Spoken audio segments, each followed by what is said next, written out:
로마서 8장 5절 육신을 따르는 자는 육신의 일을, 영을 따르는 자는 영의 일을 생각하나니.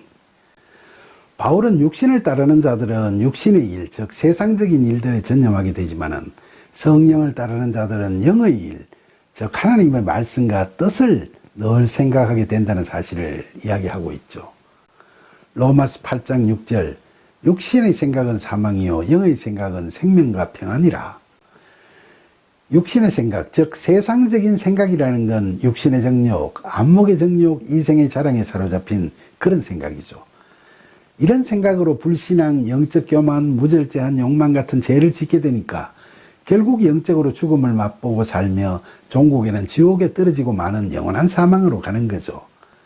그러나 성령을 따르는 자들은 영의 일을 생각하는데 하나님의 말씀에 순종하면서 성령의 이끄심을 받아 행하는 자들은 새 사람, 새로운 생명, 즉 새로운 피조물로서의 삶을 살게 되므로 하나님께서 주시는 평안을 누리게 됩니다.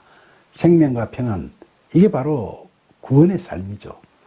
그런데 여기서 우리는 바울이 육신과 성령 이 둘을 대비시켜 이야기하는 취지를 잘 이해해야 할 겁니다. 앞에서도 보시다시피 바울은 자기 자신도 마찬가지지만 로마교회 교인들에게도 비록 그들이 성령의 임하심을 경험했다고 하더라도 여전히 육신에 따라 살아가는 행태를 보이고 있다고 이야기하죠.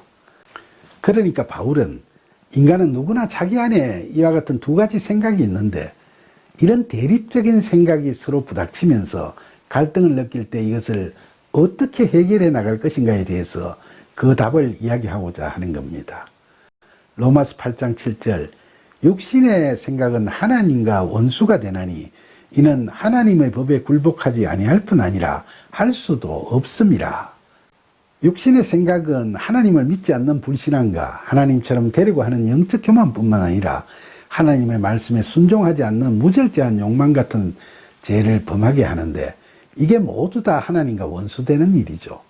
결국 육신의 생각은 하나님 안에 들어가서 하나님께 절대 순종하는 그런 삶을 살기를 싫어하고 자기 스스로의 힘으로 하나님처럼 되어서 자신이 갖고 싶고 누리고 싶은 모든 것을 얻고자 하는 거죠. 그런 자들은 하나님의 법에 굴복하지 않고 오히려 하나님의 뜻을 거부하거나 뜻에 반하는 도전을 하기도 하죠. 또한 바울은 그렇게 육신을 따라 사는 자는 하나님의 법에 굴복할 수도 없다고 하죠. 그들은 자신의 의지와 힘으로는 도저히 하나님의 뜻에 순종할 수가 없다는 거죠.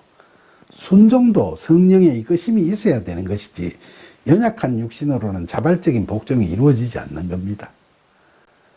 로마서 8장 8절 육신에 있는 자들은 하나님을 기쁘시게 할 수 없느니라.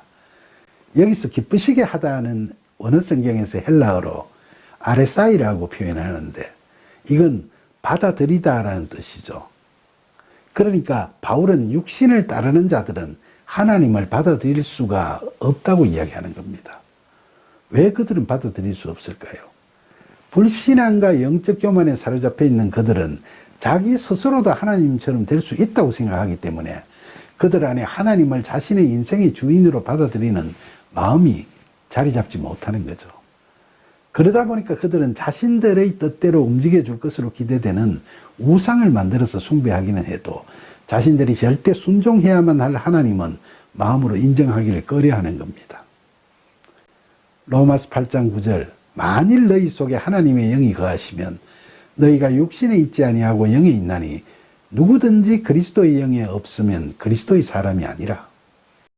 바울은 로마교회 교인들에게 나아가서는 오늘 사는 우리들에게도 선언합니다. 그는 우리 안에 하나님의 영이 거하시면 우리는 육신에 속하지 않고 영에 속한 자라고 이야기하고 있죠. 여기서 바울이 이야기하는 하나님의 영은 그리스도의 영이요 보혜사 성령이시죠. 하나님, 예수 그리스도 그리고 성령은 삼위일체 하나님이십니다. 그러니까 성령은 하나님의 영이고 그리스도의 영일 뿐만 아니라 바로 하나님이시고 그리스도이시기도 한 거죠. 하나님과 그리스도께서는 우리 안에 영으로 거하시는 거니까요. 우리 안에 성령 즉 그리스도의 영이 거하시면 우리는 참된 그리스도인이 되는 거죠. 우리가 성령의 이끄심에 따라 그리스도를 닮아가는 삶을 살아갈 수 있을 거니까 말입니다. 그렇게 될 때 우리는 이제 우리 안에 우리가 사는 것이 아니요 그리스도께서 사시는 게 되는 겁니다.